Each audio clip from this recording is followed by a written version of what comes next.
So ayun mga ka-studio, na-invite pala kami dito sa Kamikasi Tempura Kid. Pasok!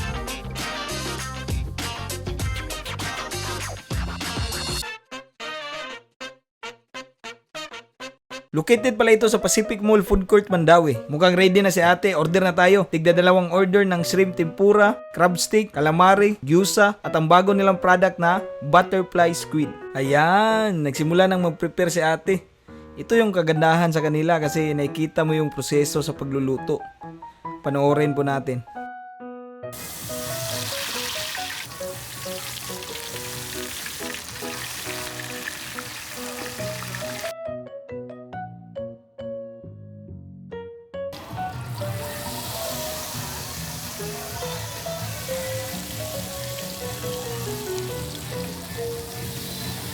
Wow, ang dami nang naluto.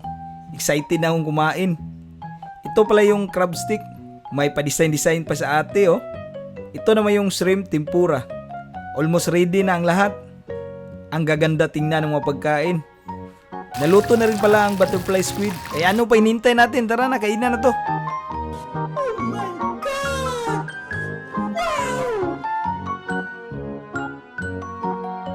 Kuha muna tayo ng chopstick. Shoutout pala kay Busing na nakilala sa amin. Maraming salamat sa suporta. Lord, thank you so much for this day. Thank you sa food, sa good health, sa blessings, sa guidance, and protection. Amen. Tara mga onda, dito tayo magsimula sa gyoza. Wala mo ng sauce. First bite. Crispy pa, tapos yung loob malinamnam na merong pagka-taste ng Japanese. Kasi itong Kamikasi Tempura Kid ay Japanese infused with Filipino cuisine. Sausaw natin dito sa kanilang sweet and spicy sauce. Mas lalong sumarap. Isa pa nga, masarap talaga. Mas try po yung gyoza nila dito. Proceed tayo sa calamari. Oops, muntik pa mahulog. Masabi ko dito sa calamari nila ay malambot yung squid. Tapos yung breading ay tama lang yung timpla. Hindi siya maalat, hindi siya matabang, sakto lang talaga. Nagko-complement din yung lasa sa sauce nila. So far, masarap yung mga pagkain na dito mga ka-studio. Walang halong biro po yan. Lagyan natin ng sauce yung crab stick. Ang lalaki ng crab stick nila dito mga ka-studio. Masarap din. First time ko lang natikman to kasi kadalasan hindi ako bumibili ng crab stick sa mga mall. Ganito pala yung lasa. Ayos din. Ito pala yung tinatawag nila na kamikaze rice or Japanese rice. Isang malaking subo. Panalo. Itong mga ulam nila ay masarap talaga ipamari sa rice. Dito naman tayo sa shrimp tempura. Tikman natin. Oops. Ayaw pagkain to ah. Ikutin nga natin. Wala ka nang kawala ngayon.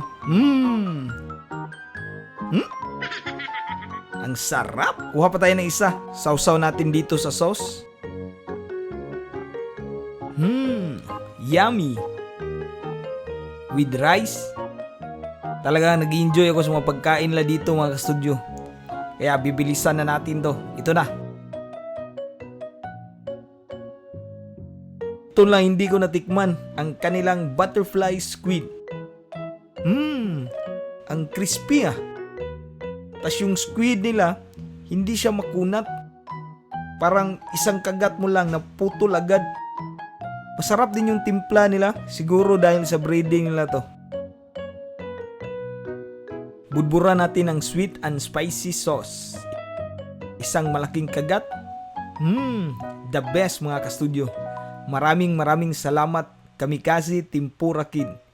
Sa lahat ng gustong tumikim, mayroon po silang 7 branches sa ngayon. Isa sa SM Consolacion Food Court, Gaisano Capital Danao, Imol Food Court, Super Metro Colon Food Court, Metro Colon Cebu Food Court, Super Metro Mambaling Food Court, Pacific Mall Food Court, at soon to open in Metro Ayala 6th Floor Food Court. Maraming salamat mga ka-studio sa panonood sa episode nito. Kita-kita po tayo sa susunod na video. Bye-bye!